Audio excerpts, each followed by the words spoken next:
Olá, seja bem-vindo ao Salto para o Futuro. E hoje é o quarto programa da série Tabagismo, Relevância da Temática na Educação. Na próxima terça-feira, 31 de maio, é o Dia Mundial Sem Tabaco. Em todo o mundo, diversas instituições das mais diversas áreas vão promover ações de conscientização sobre os males do cigarro. Mas que experiências têm sido implementadas no Brasil para o combate ao tabagismo? No programa de hoje, pesquisadoras e especialistas falam sobre algumas dessas iniciativas. No primeiro bloco, conversamos com a gerente do Programa Nacional de Controle do Tabagismo do Instituto Nacional do Câncer, o INCA, a enfermeira Valéria Cunha. Ela fala sobre o tabagismo entre as mulheres. Em seguida, é a vez de Cristiane Viana, técnica da Secretaria Executiva da Comissão Nacional para a Implementação da Convenção Quadro para o Controle do Tabaco. Em pauta, os avanços e os desafios para a implantação de ambientes livres de cigarro no país. E no terceiro e último bloco, a saúde na escola é o tema da entrevista com Letícia Casado, chefe do Serviço de Edição e Informação Técnico-Científica da Coordenação de Educação do INCA. Está no ar o Salto para o Futuro, Um programa da TV Escola, o canal da educação.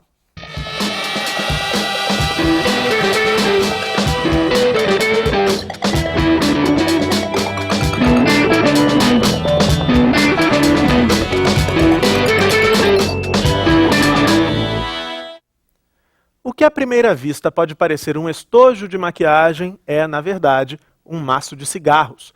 Essa é apenas uma das estratégias da indústria do cigarro que tem investido em embalagens sofisticadas e sedutoras, voltadas para o público feminino. A Organização Mundial da Saúde estima que hoje cerca de 200 milhões de fumantes adultos no mundo sejam mulheres. Um público-alvo que cresce à medida em que a indústria associa o cigarro à ideia de independência e emancipação.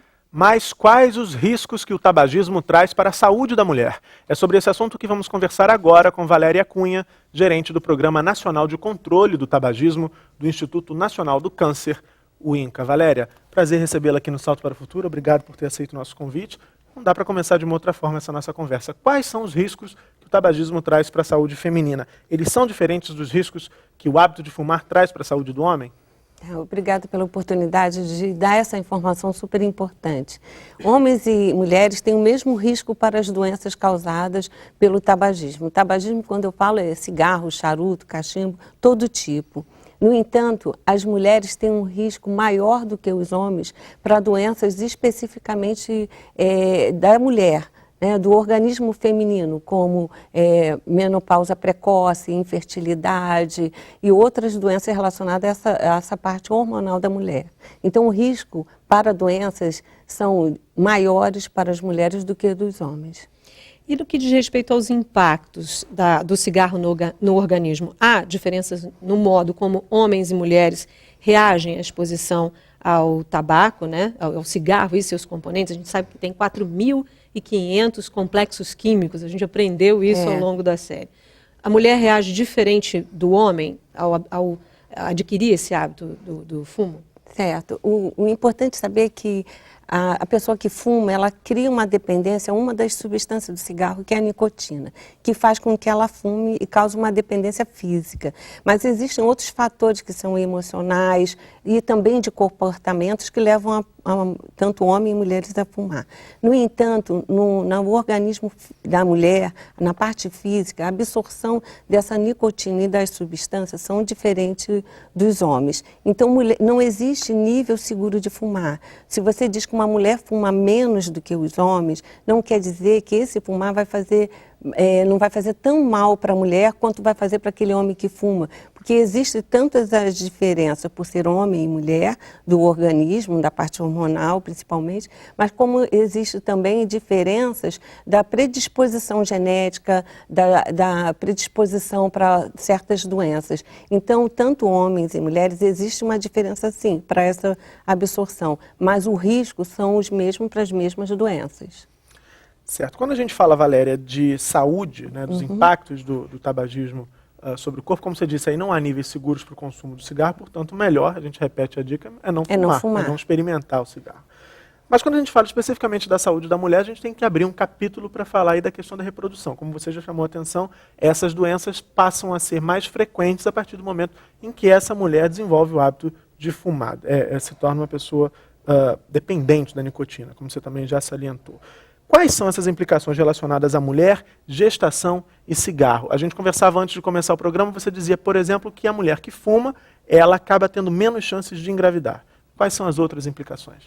Além disso, relacionado à parte mesmo reprodutiva da mulher, nós sabemos que existem outros fatores, como eu já até mencionei, da menopausa precoce, ou mesmo o que a gente chama de dismenorreia, ou seja, fatores que dificultam a menstruação da mulher. Também acontecem causada pelo cigarro. Agora, no caso da mulher específico da gravidez, além da infertilidade, a dificuldade em engravidar, existem fatores que põem em risco tanto a vida da mãe quanto a vida da criança. É importante ressaltar que, para ter uma ideia, o bebê, o desenvolvimento dele é pela qualidade do sangue da mãe. O sangue da mãe que vai alimentar esse feto. E o principal fator do sangue da mulher que vai fazer com que esse bebê se desenvolva é o oxigênio. Estou dando um exemplo. Então, na fumaça do cigarro, existe um monóxido de carbono, que é um gás. E esse gás, ele rapidamente, quando o fumante absorve aquela substância, ele vai se associar à célula que deveria carregar oxigênio, passa a carregar mais monóxido de carbono e diminui a quantidade de oxigênio no sangue. Então, essa mulher vai ter um sangue que vai alimentar a placenta e, em consequência, o bebê com uma quantidade menor de oxigênio. E o que isso vai gerar? A mulher pode ter um descolamento de placenta pela falta da qualidade do sangue. O bebê, ele pode nascer com um peso menor, porque o que vai fazer ele ganhar peso e se desenvolver é um sangue de qualidade e é um sangue que vai estar com menos oxigênio. Além disso, todas essas complicações durante a gravidez causada pela substância do cigarro, eles podem causar também que o bebê, logo ao nascer, venha a morrer. E é importante também falar que às vezes a mulher tem um bebê, o bebê termina de nascer, então agora eu posso voltar a fumar. Não vai ter mais nenhum problema, eu vou fumar. Né? E está amamentando. No entanto, a nicotina, ela passa pelo leite materno para o bebê. E os estudos mostram que muitas crianças que aparentemente são saudáveis, essas crianças podem morrer sem uma causa específica. É o que é chamada síndrome da morte súbita infantil. Então, a criança morre pela intoxicação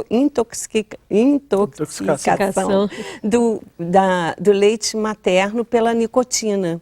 Então, é importante que mesmo depois que o bebê nasça, que a mãe saiba. E o risco para a mulher, a gente sabe que o descolamento da placenta é uma das causas que causam mortes em gestantes. Então, o risco tanto para o bebê quanto para a mãe. Você falava de um outro risco também, de uma combinação bem complicada, que é o uso de anticoncepcional e o cigarro, né? Além dos riscos que você já apontou, infertilidade, né? A mulher ter menopausa mais cedo, essa combinação causa um outro processo mais perigoso aí para a saúde da mulher. Ela também, pode né? potencializar outros riscos para a saúde feminina, é isso? O anticoncepcional oral e o cigarro, isoladamente cada um, já tem um risco de causar doenças cerebrovasculares, que um exemplo do principal é o derrame cerebral. O AVC, né? É o AVC, que é uma das, está entre as primeiras causas de mortes em mulheres no Brasil. É o infarto e o derrame. E é numa faixa etária bem jovem, entre 40 e 50, Isso mesmo. Então, o que acontece? Se cada um sozinho já pode causar, tem um risco para um derrame, você imagina quando junta os dois.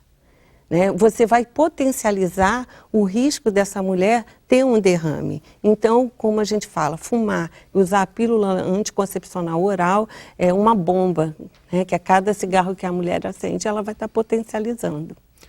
E quais são os impactos dessas questões que a gente está discutindo, Valéria, até aqui, sobre a saúde pública em países como o Brasil?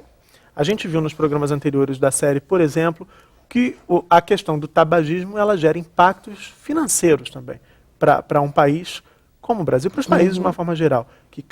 Quanto custa, por exemplo, a equivalência? Agora eu não lembro de cabeça, mas uma das nossas entrevistadas falava de quanto equivale cada dólar gasto com cigarro e quanto isso representa nos gastos que a gente... Perdão, a relação que ela fez. Cada dólar arrecadado com os impostos pagos pela indústria tabagista, quanto que isso equivale a gastos nos serviços de saúde pública? Os gastos são maiores do que os impostos geralmente recolhidos. se diz que o ganho que o país tem com os impostos e a venda desses produtos traz um impacto positivo, mas não é verdade. Porque se você imaginar que o tabagismo causa doenças, e até algumas delas, a maioria delas, são doenças crônicas. Doença crônica significa que são doenças que não têm cura. Pode ter controle. Hipertensão você pode controlar, mas não vai ter cura. Enfisema pulmonar não tem cura. Pode até ter controle. Se você imaginar que, além disso, dessas doenças, essas pessoas vão se aposentar precocemente, elas vão morrer, muitos são chefes de família, né? Então, todo esse impacto que traz para a vida da pessoa, a Organização Mundial da Saúde tem mostrado o quê? Que o tabagismo está levando a pobreza para os países. Então, os países que são pobres vão ficar mais pobres, porque esse impacto é muito grande. As famílias também ficam precarizadas, né? Isso. O Murilo entrevistou a Tânia e falava dessa vulnerabilidade das famílias, e isso, obviamente, vai ter impacto nos gastos públicos, né? E quando a gente vê isso nas mulheres, a gente vê que a maior parcela na pobreza são as das mulheres. As mulheres fazem parte do maior número das pessoas de pobreza. Se você comparar homens com mulheres, tem uma quantidade maior de mulheres nessa área de pobreza. Então você vê que o tabagismo ele tem 3 tendências muito sérias. Uma é que cada dia os jovens, né, a fumarem mais cedo, a experimentarem o cigarro mais cedo. O outro é que o cigarro, o tabagismo, vai acabar causando seu uso empobrecimento. Muitas vezes o fumante não fez o cálculo de quanto ele gasta por mês, quanto ele gasta por ano, deixa de comprar comida para comprar o cigarro. E o outro fato que a gente vê é o fato que está acontecendo das mulheres terem maior dificuldade para deixar de fumar e seu impacto está sendo bem maior. Estão deixando de fumar menos que os homens. Os homens, no Brasil, a última pesquisa mostrou isso, os homens deixaram mais de fumar do que as mulheres. Mas isso tem uma explicação? Quer dizer, lá atrás, quando a gente perguntou, o organismo da mulher, ele responde ao estímulo da nicotina de uma forma diferente ao do homem, a mulher se vicia mais ou mais rápido, por isso essa dificuldade em largar o vício? Não é questão de se viciar mais ou não. Existe uma diferença que alguns estudos mostram que a nicotina, que é o que causa a dependência, na mulher ela tem um metabolismo mais lento, ou seja, ela tem uma sobrevida maior. A mulher talvez não precise fumar grande quantidade de cigarro, né? O homem precisa mais para manter um nível de nicotina no sangue. Então, a dependência mesmo, a parte mesmo de, como as pessoas popularmente chamam de vício, isso vai depender do organismo de cada um. A explicação que a gente tem para o aumento das mulheres, e a gente vê isso num dado importante, que o câncer de pulmão, a morte por câncer de pulmão entre os homens diminuiu o número, a taxa de mortalidade. E, no entanto, entre as mulheres está aumentando o câncer de pulmão. Já é o segundo que mais mata as mulheres do país. Isso é porque as mulheres também começaram a fumar bem depois do que os homens. Antigamente, no início, o cigarro era uma coisa para homem.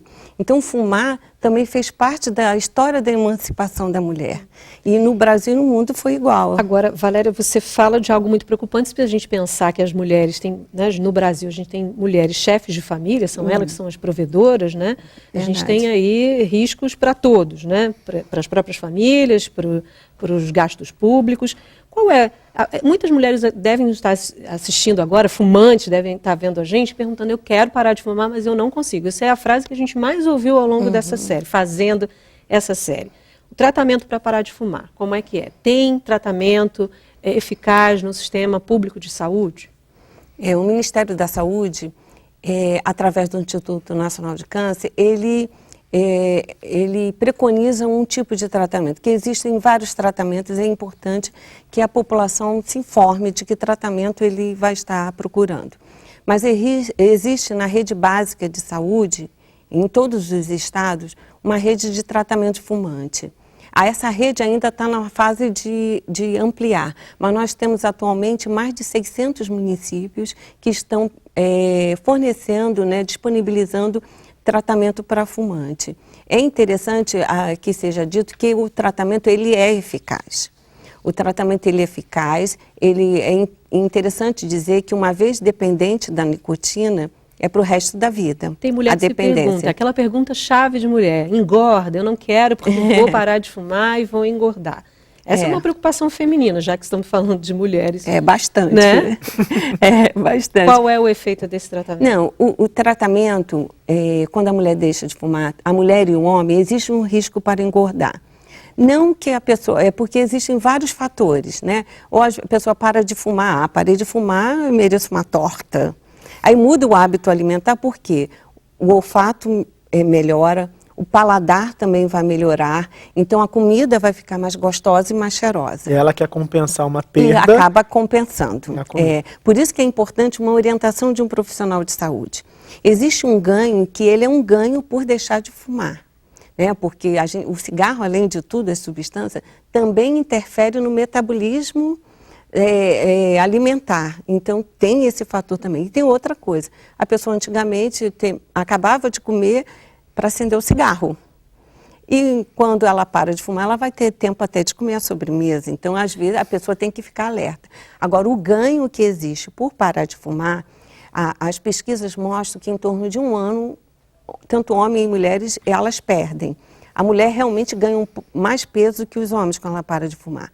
Agora, no entanto, nós temos que alertar que se parar de fumar e ela tentar observar melhor a sua alimentação, ainda vale a pena.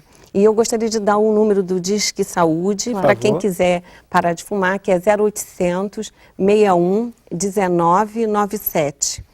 A população pode ligar tanto para ter informações, como também procurar a unidade de saúde que presta o atendimento mais próximo do seu local de residência. Valéria, muito obrigado. Vou repetir o telefone, 0800 61 19 97. A gente depois coloca no site do Salto para o Futuro. E também dizer para ninguém ficar achando que porque vai engordar não vai parar de fumar. Para de fumar, procura uma atividade física, vamos mudar a qualidade de vida para ter uma vida melhor e mais saudável. Valéria, obrigado. Obrigada. Ambientes 100% livres de cigarro. O Brasil tem avançado nessa direção? Esse é o tema da próxima entrevista com a advogada Cristiane Viana. É logo depois do intervalo, voltamos já.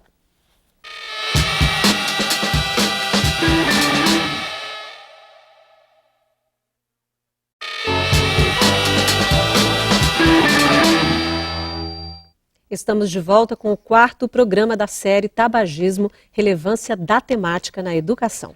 O artigo 8º da Convenção Quadro para o Controle do Tabaco prevê que os países que assinaram o acordo devem adotar medidas eficazes para a criação de ambientes totalmente livres de cigarro. Mas, segundo dados da Organização Mundial da Saúde, em 2008, apenas 5,4% da população viviam em lugares onde existiam leis antifumo. No Brasil, em 2009, as leis de restrição ao cigarro em diversos estados ganharam força com a criação, em São Paulo, da lei que proíbe o consumo do tabaco em ambientes fechados. Mas não há uma legislação federal específica sobre o tema. Esse é um dos desafios do país na luta contra o cigarro. E também é um dos temas da nossa conversa com a advogada Cristiane Viana, técnica da Secretaria Executiva da Comissão Nacional para a Implementação da Convenção Quadro para o Controle do Tabaco. Cristiane, muito obrigada pela sua presença hoje aqui no Salto. A gente falou que ali na abertura, um dos principais desafios é não existir a legislação, ainda não existir a legislação federal voltada para a criação de ambientes livres do tabaco. Por que ainda não há essa legislação? Na verdade, Bárbara, existe uma lei federal datada de 1996, que na época foi um grande avanço. Essa lei é a Lei 9294, e nessa lei preceitua que é possível ainda haver espaços reservados à prática do tabagismo, que mais comumente são denominados de fumódromos. Então, na época, em 1996, essa lei tinha sido um avanço, né? Na verdade, essa é a primeira lei nacional, federal, que trata da questão do tabagismo no Brasil. No entanto, muitos anos se passaram. Em 1999, o Brasil começou a participação do Brasil na negociação do primeiro tratado internacional que trata desse tema, que se chama Convenção Quadro para o Controle do Tabaco. E com os avanços, né, com novos estudos, ficou demonstrado que, de fato, não existe essa possibilidade de fumódromos, que essas áreas, elas não protegem as pessoas que ali trabalham e que estão expostas às 4.700 substâncias tóxicas contidas na fumaça do tabaco. Só para entender, sem querer interromper e já te interrompendo, o fumódromo não oferece segurança para quem vai ali fumar ou também nem para os outros que não vão lá fumar, mas sentem aquele cheirinho de longe? Exatamente. O que se tem hoje é que, na verdade, estudos científicos já comprovaram que não existe uma efetiva proteção, nem das pessoas que vão ali apenas para fumar um cigarro, como também das pessoas, dos trabalhadores, que não é uma opção, e sim em função de estarem praticando uma atividade laboral, estão expostas a essas substâncias tóxicas.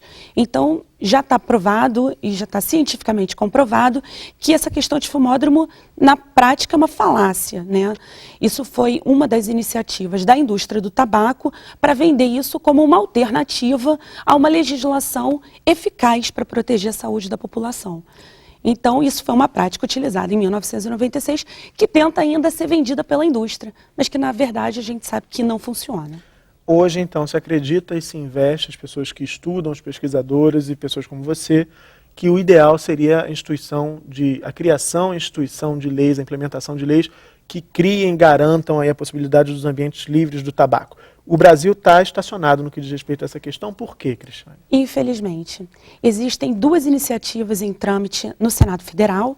Um projeto do então senador Tião Viana, que a redação desse projeto de lei, de fato, atende aos interesses da saúde pública.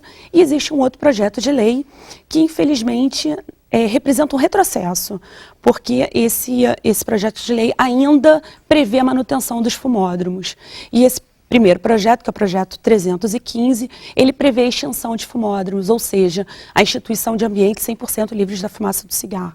E, infelizmente, esses projetos, quer dizer, esse tema, ainda não é uma prioridade na agenda dos nossos legisladores.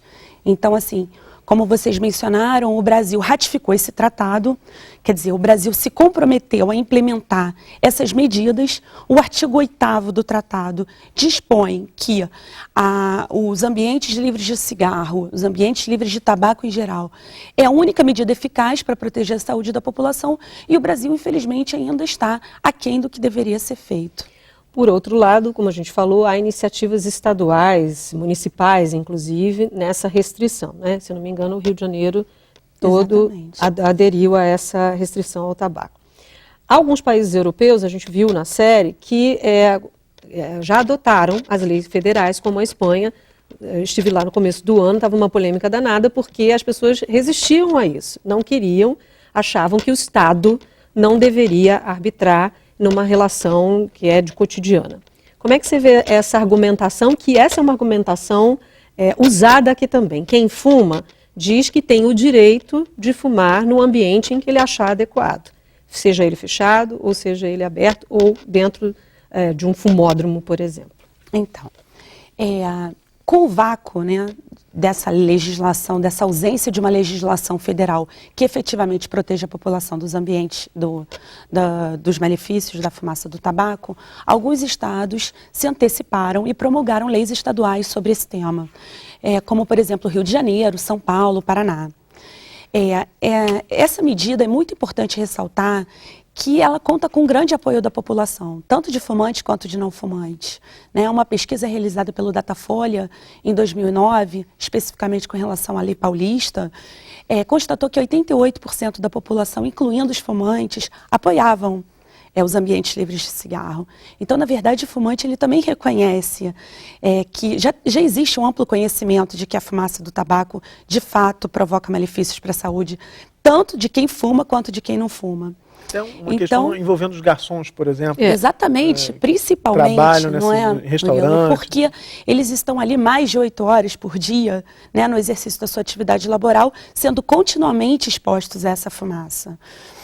Um estudo elaborado pelo INCA, em parceria com a Universidade Federal do Rio de Janeiro, demonstrou que podem ser atribuídas ao tabagismo passivo 2.655 mortes anuais. Então é um número muito significativo e a gente precisa pensar naquelas pessoas que não estão ali por opção e sim, né, em função de estar trabalhando, né, o tempo inteiro. Quer dizer, Cristiane, pelo que você está dizendo, o Estado tem sim poder e dever de arbitrar nessa questão de dizer para o fumante onde é o melhor lugar para ele fumar. Exatamente, esse é um cunho muito importante nessa discussão, né? Quando você fala em restringir áreas, você não está falando exatamente numa proibição total. Existem outras medidas que foram muito questionadas, né, dessa questão do intervencionismo do Estado na vida privada, mas quando de fato, existe uma máxima que a gente tem que pensar, né? Nosso direito e o direito do próximo, não é verdade? A questão do cinto de segurança foi muito questionada na época e depois com uma ampla conscientização da população, hoje quem não adere à questão do uso de cinto de segurança como uma questão de salvar vidas, né? Então essa questão assim, o meu direito privado de fumar, o Estado está indo além, o Estado babá que tem sido muito divulgado, é preciso pensar no próximo, né? Essa questão egoísta, né, do só meu direito individual e o direito da pessoa que está aqui ao seu lado e que não deve ter a sua saúde prejudicada em função de um ato seu. Agora, você citou há pouco a questão da pesquisa do Datafolha, medindo lá a aceitação, a popularidade dessas medidas restritivas do público de São Paulo. Eu acho que esse é um caso em que a lei pegou em São Paulo. Já estive lá várias vezes também com amigos, conhecendo casas noturnas, enfim, boates, danceterias e tal. E a gente vê que, de fato, São Paulo se mobilizou para que essa lei aconteça, né, seja uma realidade. Os espaços fora, para que o fumante possa sair, seja identificado e não pague nova entrada, aquela coisa toda e tal. Aqui no Rio, embora exista a legislação, embora exista a fiscalização, a coisa parece um pouquinho mais pontual. A gente mostrou nessa série uma reportagem da Carla Freire, aqui na Lapa, no centro do Rio de Janeiro, bairro Boêmio, e não é difícil quem frequenta esses espaços, aqui no Rio de Janeiro, repito, ver pessoas fumando em locais fechados, o que é meio desagradável, bem desagradável. Como é que o fumante fica, o fumante passivo que você citou aí, que não quer ser fumante passivo, fica numa situação dessa? Ele pode, de alguma forma, denunciar esse estabelecimento? Cabe algum tipo de ação judicial? O que pode acontecer? O que esse cidadão pode fazer para ser atendido em seus direitos? E só mais um adendo. A gente percebe aqui no Rio, eu não sei em outras regiões do Brasil que adotaram as leis de restrição, restringindo o fumo, mas alguns estabelecimentos estão fazendo algo muito burlando a lei, vamos dizer assim. Você cria uma área externa, você põe um toldo, né, para que aquele cliente fique lá de uma forma, põe um cinzeiro ali, mas aqui é ambiente livre. Se ele está debaixo de algo que é uma extensão do estabelecimento, né, mas aqui não é, aqui é área livre, ele pode... uma outra forma de fumódromo. É, né? O puxadinho o puxadinho do cigarro. E se você reclama, você ainda é o chato. E a situação se agrava quando nesse puxadinho tem o serviço do garçom. Né? Porque, na verdade, você está novamente expondo ele, que não está ali por uma opção, enquanto os frequentadores dos bares e das casas noturnas estão. É verdade, né? A gente nota que existe, sim, um movimento de burlar a lei, de criar opções para o não atendimento ao comando legal. Em São Paulo, de fato, houve uma boa adesão da população. E isso se deve a um ótimo trabalho de conscientização que foi feito antes da vigência da lei, né? Infelizmente, também, eu acho que um outro ponto que tem que ser considerado é que essas leis estaduais, elas têm sido questionadas no Supremo Tribunal Federal com relação à sua constitucionalidade.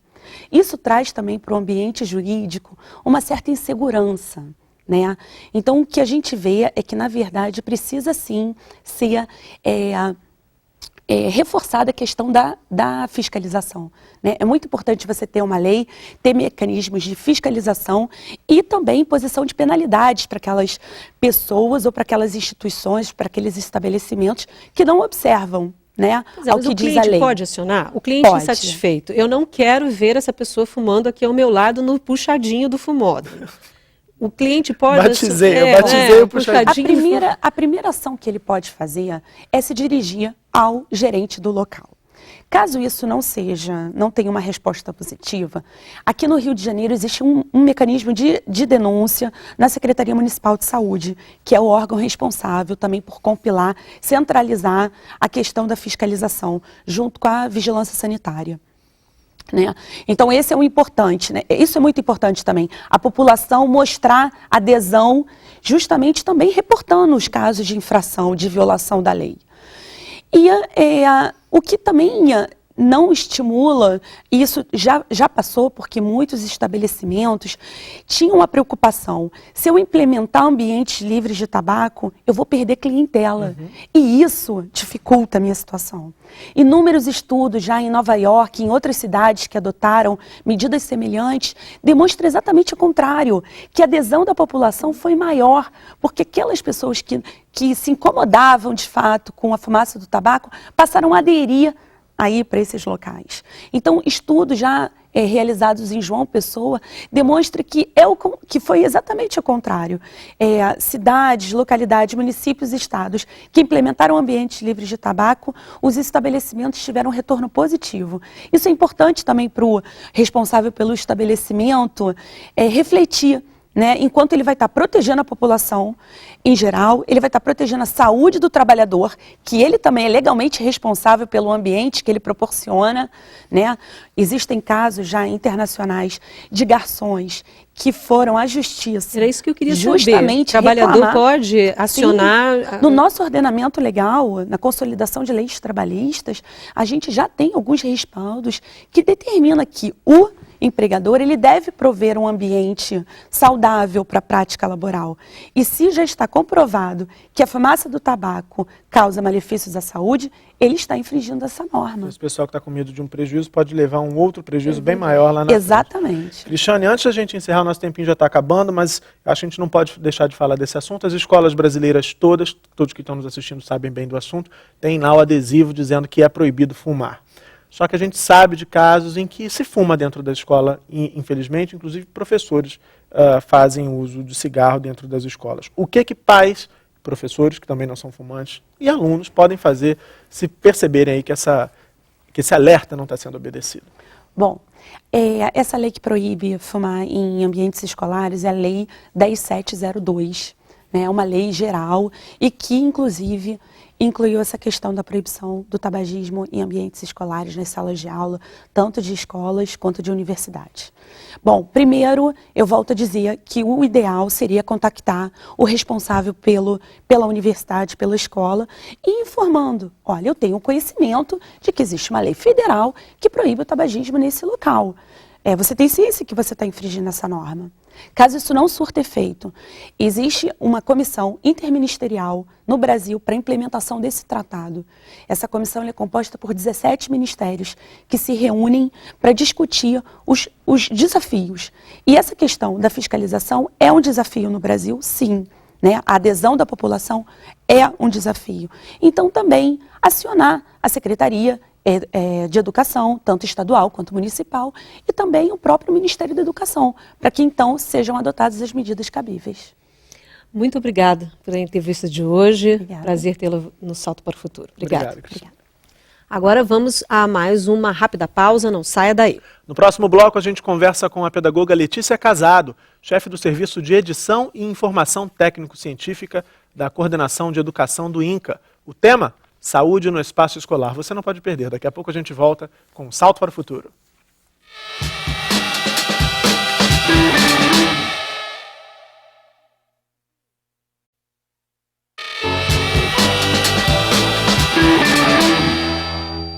De volta com o Salto para o Futuro, agora é hora de conversar com a terceira convidada do programa de hoje.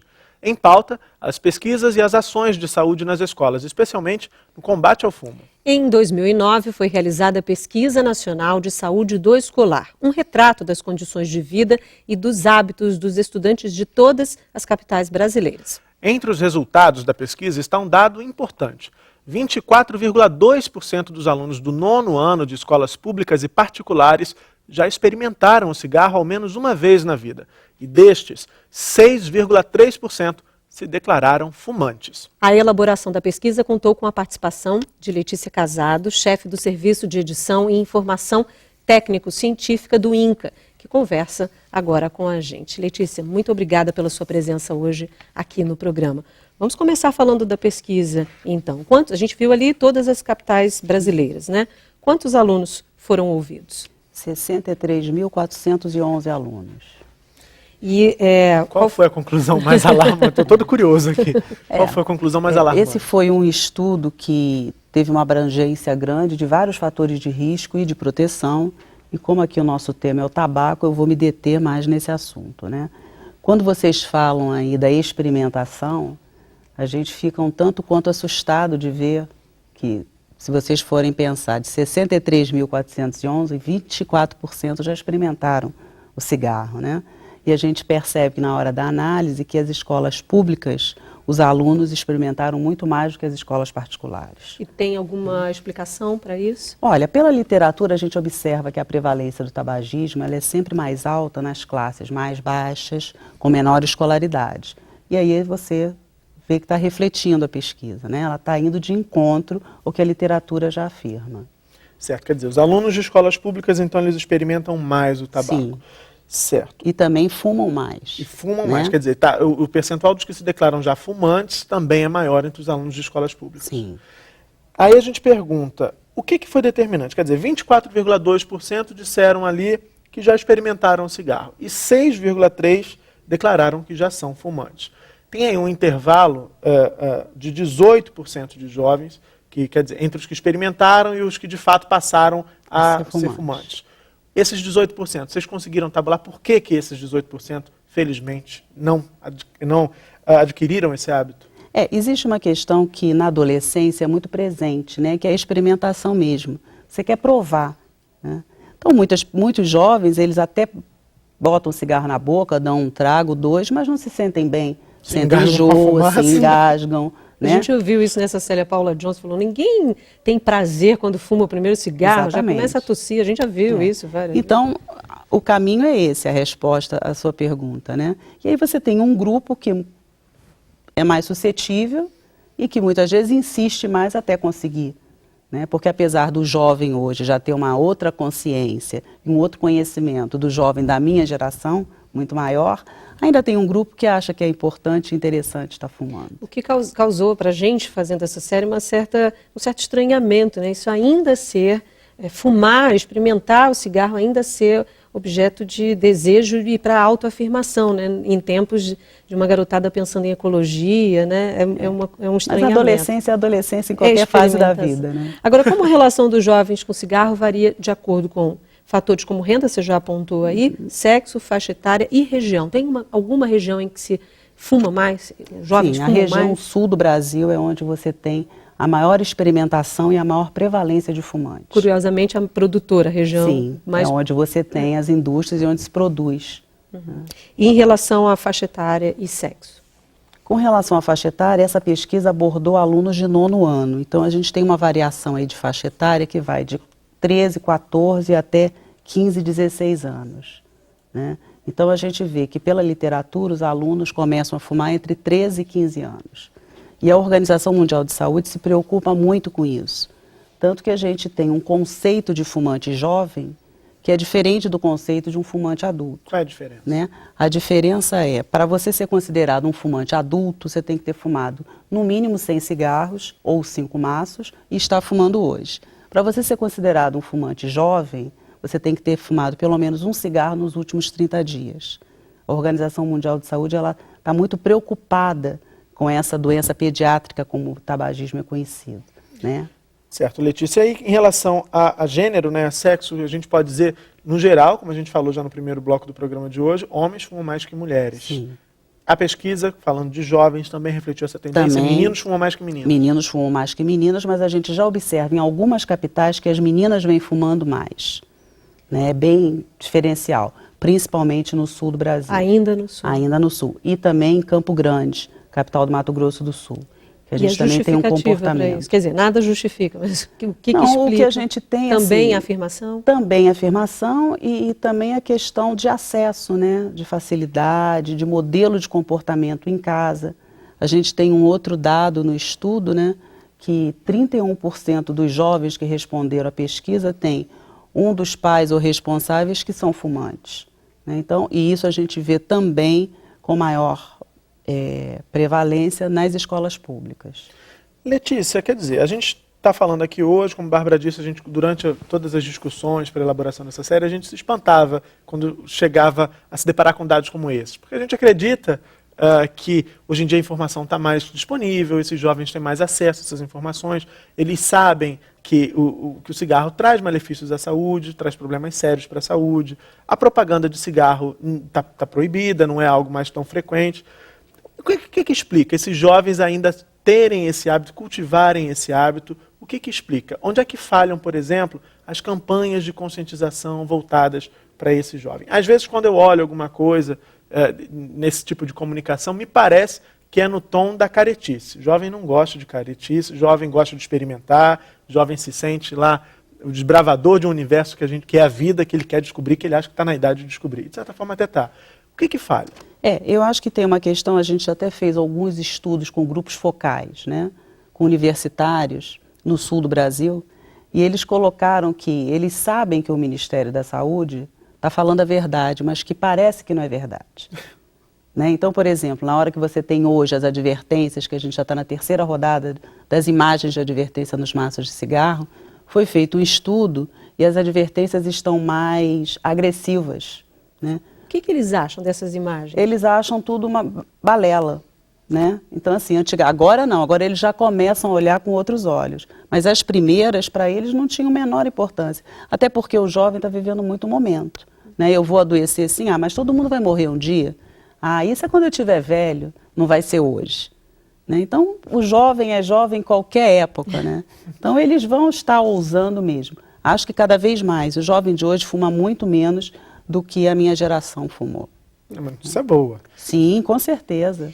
Eu só queria retomar o momento em que você fala da consideração, o que se considera um fumante. Então, uma pessoa adulta que diz, não, eu não sou fumante, eu fumo só um cigarro de vez em quando, a cada 2 dias ou no final de semana. Essa pessoa é considerada fumante. Sim, dependendo do número de cigarros que ela já fumou. Ela pode estar começando isso, né? Porque normalmente quando você começa, você já não começa fumando um maço inteiro. Né? Você vai dando um trago aqui, compra um cigarro a varejo, que isso também é um problema, né, no nosso país, essa questão de venda de cigarro a varejo, que é o 6º cigarro mais barato do mundo, e o jovem, quem não tem 50 centavos para comprar um cigarro? Sem contar os que não são legais, os ilegais que chegam. Isso aí que a gente não estou nem falando nesse assunto, né? Mas fora que vende na porta da escola, o baleiro, isso tudo é proibido. Né? Mas precisa ter uma fiscalização, porque quem está vendendo não está com consciência, né? Porque senão não ia estar fazendo isso. Voltando à pesquisa, Letícia, o que essa pesquisa revelou em relação às famílias desses jovens? A gente leu um dado que dizia que esses jovens, um percentual altíssimo, esses jovens declararam que se as famílias soubessem que eles têm o hábito de fumar, ficariam chateadas. Se importariam muito, né? Era a opção que foi mais, 95% coloca isso. E aí não houve diferença de escolas públicas e privadas. E é curioso que você disse há pouco, que há uma forte associação entre o perfil do jovem fumante com os exemplos que ele tem em casa. Sim. Ou o pai, ou a mãe, ou o padrasto, ou uma avó, um avô fumante também. Ainda assim, é a história do faço o que eu digo, não faço o que eu faço. Exatamente. Essas famílias não querem que seus filhos fumem. A gente acompanhou isso, inclusive, dos produtores, né? A gente ouviu isso de produtores. Eu gostaria que os meus filhos não fumassem, né? Eu produzo, mas eu sei que... Eu já estive fazendo um estudo no sul do Brasil, numa região fumicultora, e conversando informalmente com os alunos, um outro estudo que o INCA faz desde 2002, que é só sobre tabagismo. E os alunos diziam, a gente sabe que faz mal, mas a gente vive disso. Né? Então, tanto que a experimentação e a prevalência é baixíssimo. É uma região fumicultora de Santa Catarina, e que a gente ficou impressionado com o resultado, como foi baixo numa região de fumicultura, que a gente esperava que fosse muito maior, porque não existia esse dado ainda. Ainda falando da pesquisa, dá para comparar essa situação que vocês verificaram aqui entre os jovens brasileiros com outros estudos similares em outros países do mundo? Quer dizer, o jovem brasileiro está fumando na mesma média, está fumando mais ou menos que outros países? Olha, em termos de países em desenvolvimento, nós estamos na média, né? Exatamente, em desenvolvimento. Agora, com relação aos desenvolvidos, eles fumam mais do que aqui. Agora, Letícia, você atua no Saber Saúde, é um programa que a gente mostrou nessa série, né? Como é que a escola tem lidado com essas questões, na sua opinião? O que precisa ser revisto na forma como o tabagismo é tratado no ambiente escolar? Na verdade, quer dizer, eu comecei o Saber Saúde, hoje em dia eu não estou mais à frente, né?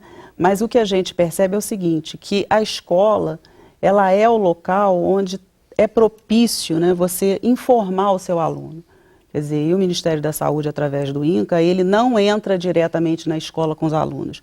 Ele capacita seus professores com informações para que os professores possam passar para os seus alunos. E assim, mudança de comportamento é uma coisa que a gente não vê da noite para o dia, né? Então, talvez daqui a uns 20 anos a gente consiga ver essa juventude de hoje com outro comportamento com relação ao tabaco.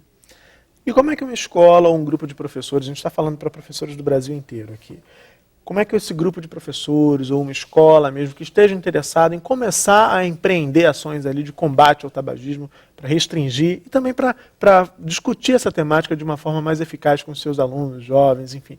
Essa escola pode se organizar, esse grupo de professores pode se organizar para entrar em contato com a equipe do Saber Saúde para participar do programa de que forma? Olha, com certeza. Em cada capital brasileira nós temos uma representação na Secretaria Estadual de Saúde do INCA. Né, é um grupo de pessoas, funcionárias do Estado, que trabalha com os programas do INCA. Então, lá, a Secretaria de Educação pode fazer esse contato com a Secretaria Estadual de Saúde e procurar aonde que é a gerência do Programa Estadual de Tabagismo. Você disse que fez uma pesquisa com jovens e muitos deles falavam que as imagens, não acreditavam nas imagens, né? Com universitários. Universitários, tinham um certo descrédito com as imagens. Muitos professores, como o Murilo disse, estão nos assistindo agora e ficam se perguntando, eu quero falar disso, mas não sei como, porque eles não acreditam. Existe uma estratégia mais adequada para falar com esses jovens? Como falar com jovens sobre tabagismo sem ser careta, como disse o Murilo? Exatamente, eu acho que o melhor é quando você joga para eles, assim, no sentido de discutir, de abrir o debate, né? E fazer questionamentos. Quer dizer, você tem dados concretos, né? O professor tem acesso a esses dados no próprio site do INCA. Nós temos muitas informações com relação ao tabagismo. Então, mostrar aos alunos, olha, o percentual, a taxa de mortalidade que nós temos por câncer de pulmão causado pelo tabagismo é tal. Isso é científico, né? Isso não é achismo.